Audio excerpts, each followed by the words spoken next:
नागपुर में Maharashtra assembly session में फिर से समाजवादी पार्टी की तरफ से मुस्लिम आरक्षण का मुद्दा उठाया गया है। महाराष्ट्र राज्य में जैसे हम जानते हैं कि मराठा आरक्षण का मुद्दा काफी चल रहा है, इसमें मुस्लिम आरक्षण की आपने बात उठाई है।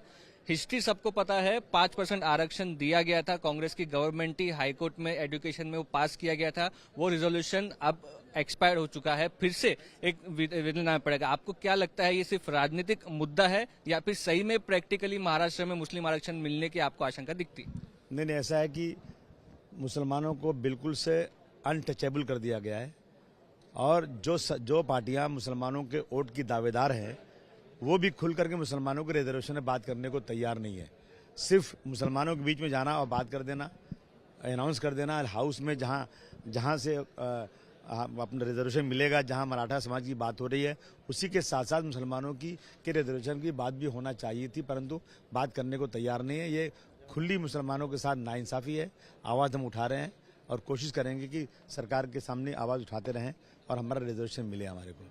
ये रिजर्वेशन मिलना इसलिए भी मुश्किल लगता है क्योंकि आपकी बातों से समझ में आ रहा है कि जो मुस्लिम एमएलए हैं सदन में और अलग अलग पार्टियां हैं उनमें भी एक मत नहीं है। मराठा आरक्षण में ऐसा नहीं है। मराठा आरक्षण के खिलाफ कोई भी राजनीतिक पार्टी नहीं बोलती है।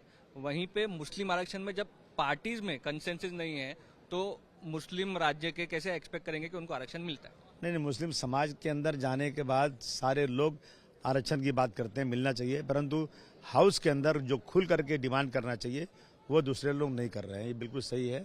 उनको ये लगता है, इन सारे लोगों के दिमाग में ये बात आ चुकी है कि आज जो है अगर मुसलमानों के बारे में हमने कुछ बात किया, उनको कुछ उनके किसी इश्यू पर बात किया, तो मुझे लगता है कि उनका मेजॉरिटी का वोट कम हो जाएगा और उनको जो है नुकसान हो जाएगा। ये सिर्फ कहते हैं मुंह में राम बगल में छुरी, वही हालत है कि वोट लेना है लेकिन उनके इश्यू पे बात नहीं करना है। आप कांग्रेस के लिए कह रहे हैं कि वो सॉफ्ट हिंदुत्व अपना रहे हैं आने वाले चुनाव के लिए? हाउस में जितनी पार्टियां अपने आप के सेकुलर हैं, जो मुसलमान के वोट के दावेदार हैं, एमआईएम है और कांग्रेस है, जो पार्टियां भी हैं, मैं सारी पार्टियों को बात में कह रहा हूं कि कल जब इतनी देर तक मुख्यमंत्री ने बात किया तो उसके बाद क्यों नहीं अपोजिशन लीडर्स में पूछता हूं कि आपको तो बोलने का अधिकार है, आप तो कभी बोल सकते हैं, आप तो उठा सकते हैं इशू, लेकिन आपने भी नहीं उठाया इस बात को। सवाल ये भी उठ रहा है कि मराठा आंदोलन जैसे हो रहा है, क्या मुस्लिम आरक्षण के लिए भी ऐसा आंदोलन हो सकता है महाराष्ट्र? नहीं, आंदोलन तो बहुत हुए हैं, लेकिन अगर मुस्लिम आंदोलन उस तरह से मराठा आंदोलन की तरह करेंगे ना तो कितने को गोली मार दी जाएगी, कितने को जेल भेज दिया जाएगा और परमिशन भी नहीं मिलेगा। कास्ट बेस्ड सर्वे और सेंसस अगर होता है तो मुस्लिम आरक्षण के लिए रास्ता खुलेगा, ऐसा लगता है? नहीं, बिल्कुल कास्ट बेस्ड सेंसस होना ही चाहिए ताकि मालूम पड़े किसकी कितनी तादाद है, किसकी और उसी के हिसाब से उसको हिस्सा मिलना चाहिए। ये पूरी कोशिश समाजवादी पार्टी की है कि कास्ट बेस्ड सेंसस हो। रईस शेख समाजवादी पार्टी के एमएलए भी जुड़ रहे हैं हमारे साथ।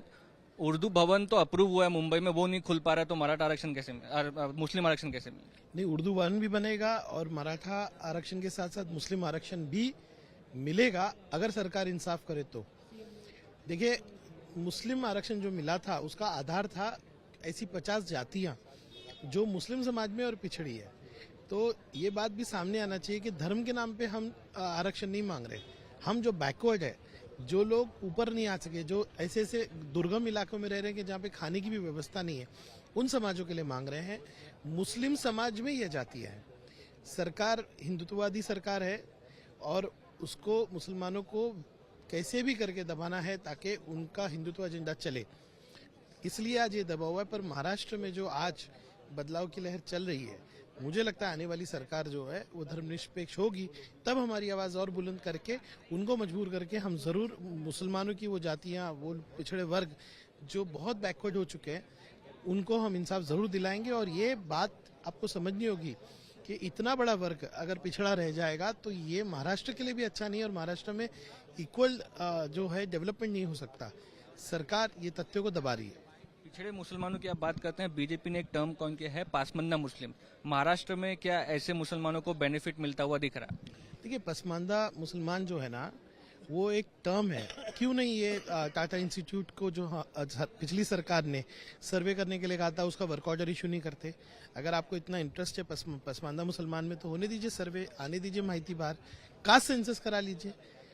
डेटा नहीं लाना है बाहर, हकीकत नहीं लाना है बाहर, सिर्फ लफाजी करना है। पसमानदा मुसलमान सुनने के लिए अच्छा लगता है, लेकिन अगर उसको इंसाफ देना है तो आपको रिजर्वेशन से शुरू करना पड़ेगा। चुनाव आ रहा है, क्या इसलिए इस मुद्दे को लिया जा रहा है, एक राजनीतिक मुद्दा है ये मुसलमान वोट लेने के लिए?